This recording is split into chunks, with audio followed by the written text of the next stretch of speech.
오늘 말씀의 제목을 나의 길을 그가 아시나니 라고 했습니다. 여러분 이 고백 잘 아시죠? 나의 가는 길을 오직 그가 아시나니. 이거는 욥의 고백이기도 하고 우리의 고백이기도 하고 정말 은혜롭게 많이 부르는 찬양의 제목이기도 합니다. 우리는 욥의 이야기를 굉장히 잘 알고 있습니다. 욥이 어떤 사람인지, 어떤 고난을 어떻게 당하게 되었는지, 그리고 하나님이 그의 인생을 어떻게 회복시켰는지도 우리는 아주 잘 알고 있습니다. 욥기 1장을 보면은 욥은 순전하고 정직하여서 하나님을 경외하면서 악에서 떠난 자라라고 하나님이 말씀하십니다. 하나님 보시기에도 온전한 사람이었고 세상 사람이 보기에도 정직하고 바른 사람, 저 사람은 좋은 사람이야 라고 욥은 살아왔다라는 것이죠. 그는 매우 부유한 사람이었고 10명의 자녀를 둔 행복한 가장이었습니다. 사람들은 욥을 대하여서 동방의 의인이다 라고 칭했었고, 욥 스스로도 그런 칭호나 하나님의 그 선택하신 부끄럽지 않은 인생을 살려고 노력하는 사람이었었습니다. 하나님과 친밀히 교제하기 위해 애썼고 말씀에 순종했었고 죄를 멀리하는 삶을 순간순간 살아왔다라는 거죠. 단편적인 예가 이제 자녀들을 위해서 속죄제를 드리는 장면들입니다. 자녀들이 아직 죄를 짓지 않았었어요. 그런데 혹시라도 그가 죄를 지었을까 하여서 자녀들을 위해서 속죄제를 드려주는 아버지였다는 거죠. 그래서 그런 아버지였으니 아마 자녀들도 어떻게 키웠을지, 그의 자녀들은 어떻게 살았을지도 우리가 짐작해서 알 수 있습니다. 그가 보기에 참 괜찮은 사람이었고 좋은 삶을 살았더라는 것이죠. 아마 욥은요 스스로 생각하기를 하나님 부르시는 날까지 나의 인생은 이렇게 살다가 부르심 받겠구나 라고 생각했을 것 같습니다. 사람들도 욥이 망할 거라고는 생각하지 않았을 겁니다. 그런데 하루아침에 이것이 전부라고 생각했던 그의 인생이 송두리째 바뀌어지는 사건이 벌어지게 됩니다. 그의 가정에 폭풍이 몰아치게 되어지고 사랑스러운 10명의 자녀를 한순간에 잃게 되어집니다. 그리고 쌓아왔던 그 많은 재산도 다 잃어버리게 되고, 아내도 나를 버리고 떠나게 되고, 내 몸에는 질병이 닥쳐서 내가 기왓장으로 혼자 슬피 울면서 그 피부를 긁어야 되는 그런 처지가 되었다라는 것이죠. 사람들이 볼 때 욥의 인생은 이제 끝났다라고 볼 수 있는 그런 상황에 처해졌습니다. 욥 스스로도 하나님의 뜻을 구하고는 있지만 우리가 욥기 전체를 봤을 때 그조차도 소망이 없음을 말하고 있습니다. 이런 욥을 찾아온 새 친구들은 욥을 향해서 이렇게 말하죠. 하나님께 회개해라. 너의 죄 때문에 너에게 이와 같은 일이 벌어지니 네가 회개해라. 그러면 네가 찾지 못하는 소망을 얻게 될 것이다 라고 말합니다. 그런데 그 말을 듣지만 아무리 생각을 해도 욥의 입장에서는 회개할 거리가 찾아지지 않았다는 거죠. 이게 욥이 힘든 겁니다. 정말 힘든 거는 그거예요. 정말 내가 죄를 지었다라면, 하나님께 범죄한 결과로 내가 고통을 당하는 거라면 내가 회개하겠습니다. 그런데 없거든요. 아무리 생각해봐도 잘못한 건 없는 것 같고 하나님의 뜻은 뭔지 모르겠고, 그 답답함이 어쩌면 욥에게 가장 힘든 문제였다는 것입니다. 오늘 우리가 읽은 이 본문은 우리에게 찬양으로도 큰 은혜를 주지만 이 욥의 삶을 보고 욥의 이 고백을 통해 우리가 또 은혜를 나눌 수 있는 귀한 말씀입니다. 세상 그 누구도, 욥 스스로도 소망이 없다라고 할 수 있는 그 상황 가운데에서 욥이 오늘같이 이렇게 고백하는 겁니다. 우리는 이와 같은 상황에 처해졌을 때, 지금 내 사랑하는 자녀가 죽임을 당하고 내가 쌓아왔던 모든 공든탑이 무너지고 내 재물을 다 빼앗기고 내 건강을 빼앗긴 상태에서 우리는 하나님께 무엇이라고 기도할 수 있을까요? 만약에 우리에게 이와 같은 일이 있다면 우리의 고백은 하나님은 안 계신가 보다, 아니 하나님은 계신데 하나님이 나를 떠나셨나 보다, 하나님은 나를 버리셨나 보다, 나는 버림받았나 보다가 우리의 첫 번째 고백일 수도 있을 겁니다. 욥도 그렇게 생각을 했을 수는 있지만 그의 입술을 통해서 나타난 그의 고백은 나의 가는 길을 오직 그가 아시나니 라는 고백입니다. 입술로도 범죄하지 않고 내 마음을 속이지도 않고 있는 그대로 하나님께 고백한 거죠. 내 길을 하나님 나도 모르겠고요. 그런데 하나님은 아십니다 라고 욥이 고백한 거죠. 이 고백을 통해서 우리가 한 가지 알 수 있는 것이 있습니다. 그리고 반드시 알아야 되는 이 한 가지이기도 합니다. 그것이 뭐냐면 내가 살아가는 내 인생이지만 내 인생인데도 불구하고 우리는 내 앞길을 우리가 알 수 없다라는 거죠. 우리가 단 한 걸음도 단 한순간 앞도 우리는 알 수 없는 그런 우리는 불확실한 미래를 가진 사람들이라는 거죠. 이것이 욥과 우리가 마찬가지입니다. 욥도 단 한순간도 내게 이 일이 왜 벌어졌는지도 몰랐고 그가 앞으로 어떻게 될지도 몰랐던 삶을 살았던 것처럼 우리에게 일어나는 많은 일들이 내게 왜 일어나는지는 우리는 모르고 살아갑니다. 그리고 앞으로 그 일이 어떻게 발전되어질지도 우리는 가늠할 수가 없습니다. 단 한순간의 입도 알 수가 없고 우리에게 왜 일어나지 알지 못한 채 우리는 그렇게 불안한 하루하루 살아가면서 이해할 수 없는 일들에 대해서 하나님께 불만을 토로하기도 합니다. 사실 이 문제가 하나님 앞에 우리가 큰 기도의 제목이 되기도 하고 불평과 불만이 되기도 하는 기도의 제목이기도 합니다. 여러분 지난 한 해를 한번 돌아보시기를 바랍니다. 많은 사건과 사고들이 있었고 개인적으로도 우리 개인에게도 어떤 일들이 있었고 교회적으로도 어려운 일들이 있었죠.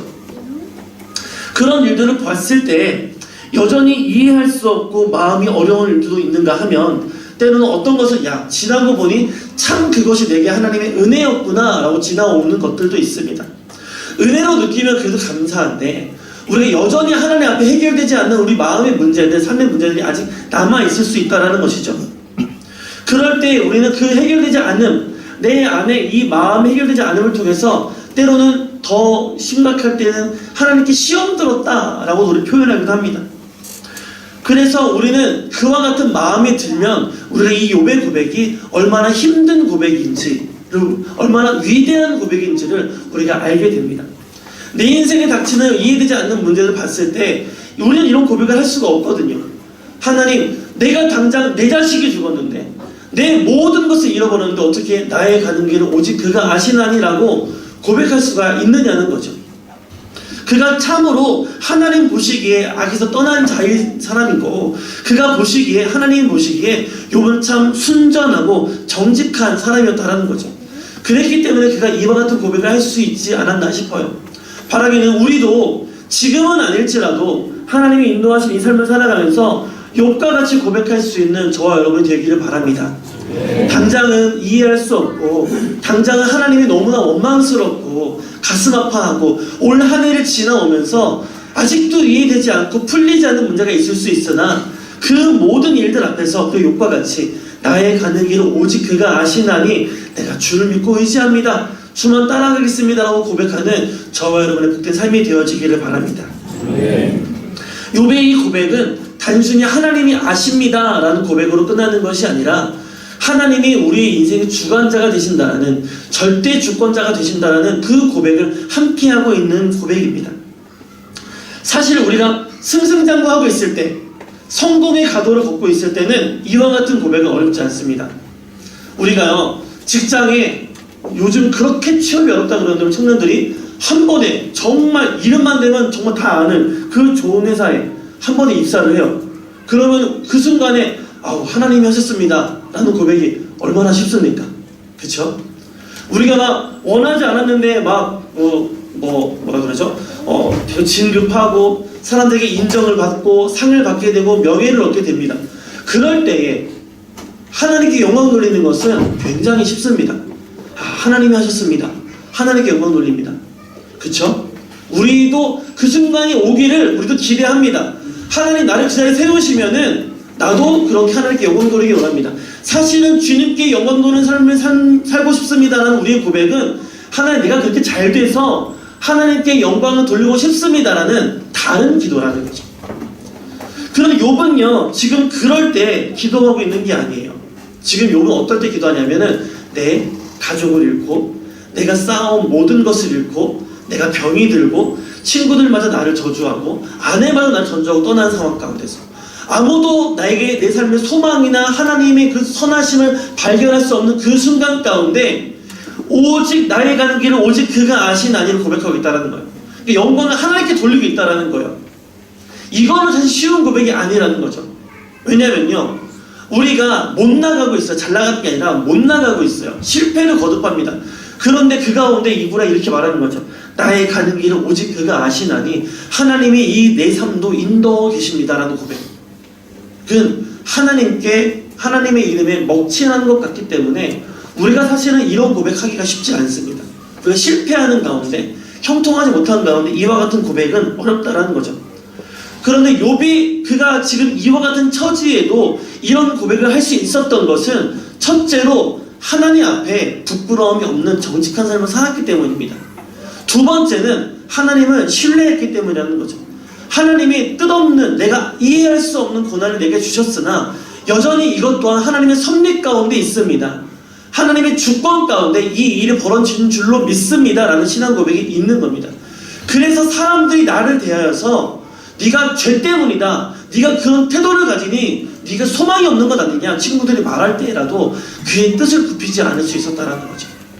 어떻게 보면은 욥의 세 친구들은 이런 욥의 태도가 굉장히 불편했을 겁니다. 우리도요, 쉽게 생각했던, 우리가 뭐 병든 사람이라든지 사업에 갑자기 실패한 사람이라든지 그러면 우리는 쉽게 이렇게 말하죠. 솔직히 뭐 친하지 않은 사람들한테 그럴 줄 알았어, 언제가 저럴 줄 알았지, 그렇게 하나님과 가까이 하지 않더니 하나님 치시는 거야 라고 우리 쉽게들 이야기하지만 그렇게 말할 수가 없는 거라는 겁니다. 우리는 그렇게 말할 수가 없는 거예요. 욥을 보세요. 욥에게 오는 친구들은 그렇게 말하고 있는 거예요. 네가 죄가 있기 때문이다. 하나님은 선한 사람에게 복을 주시고 악인에게 고통을 주시고 심판을 주시는 분인데 네가 심판받고 있지 않느냐, 그렇기 때문에 네가 죄가 있다라고 말하는 거예요. 그런데 하나님은 죄가 있다고 심판하는 분이 아니라는 거죠.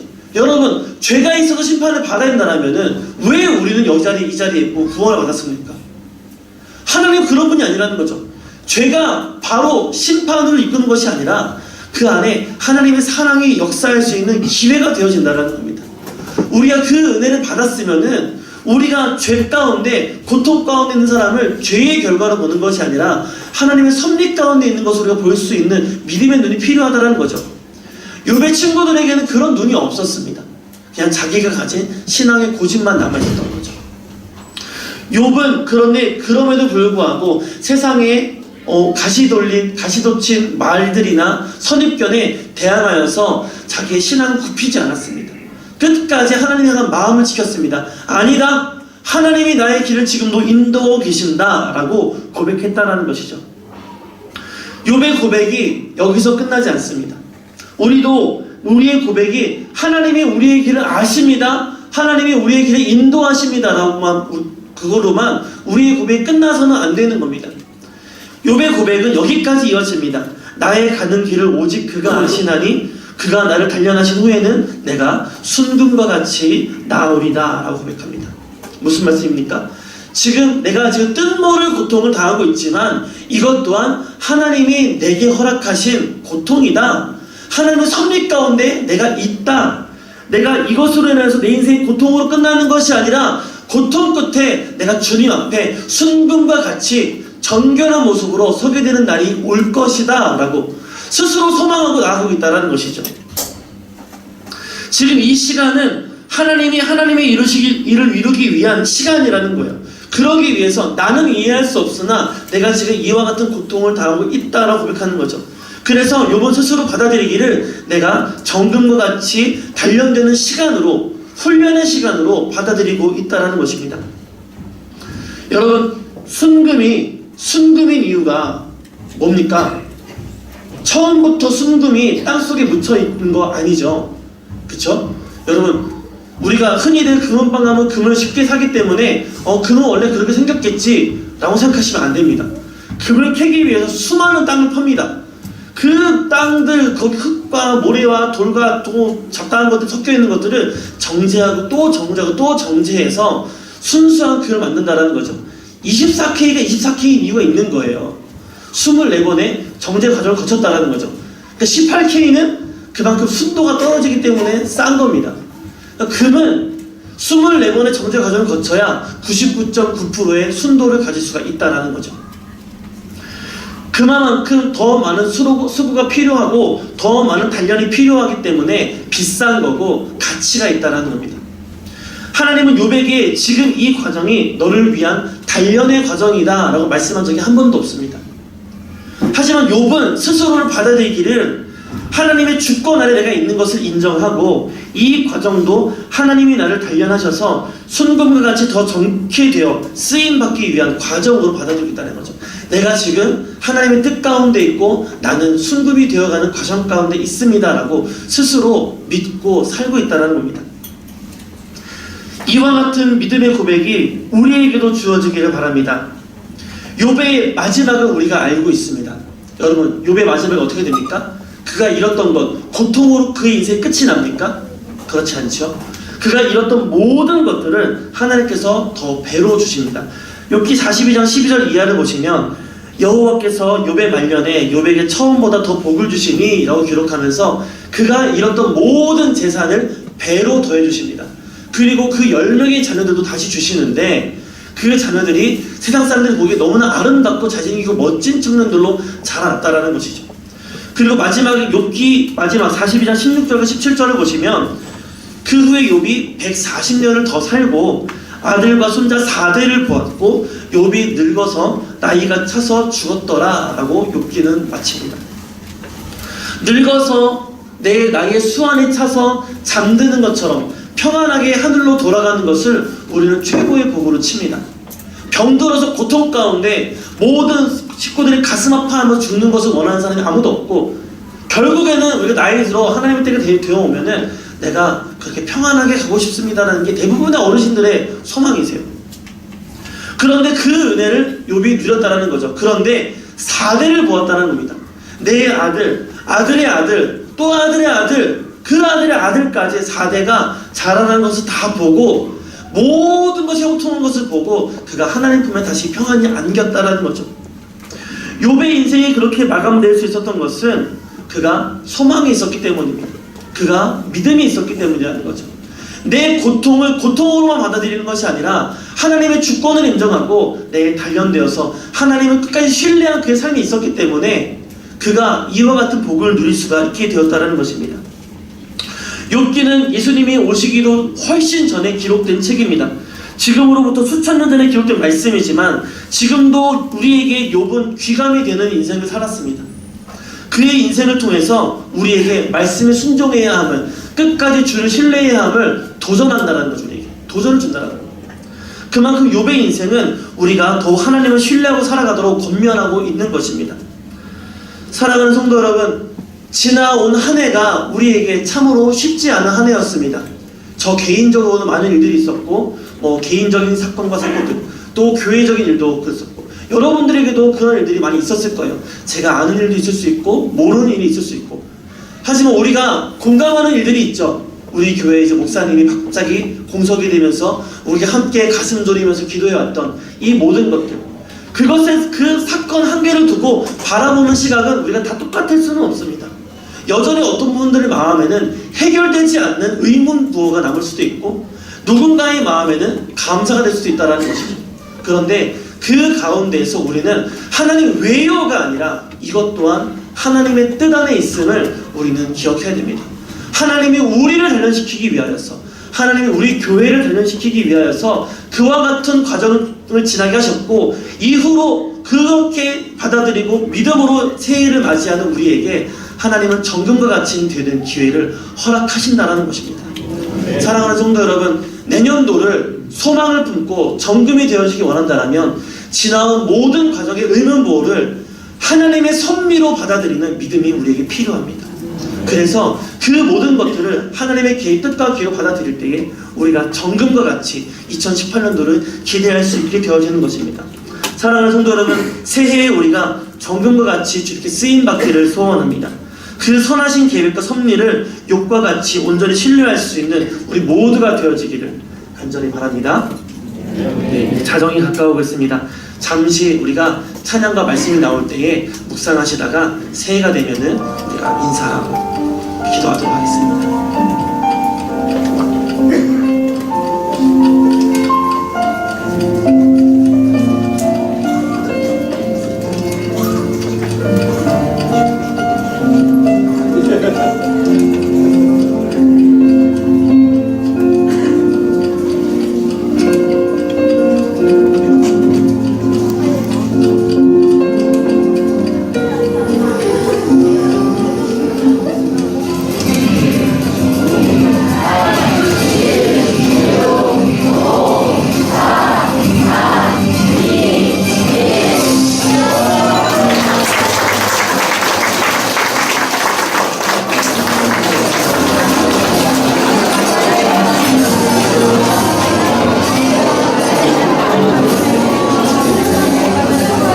시켜도 잘하시네요. 새해 복 많이 받으시기 바랍니다. 하나님이 인도하시고 하나님 형통케 하시는 큰 복이 우리 식구들 모두에게 넘치기를 축원합니다. 네.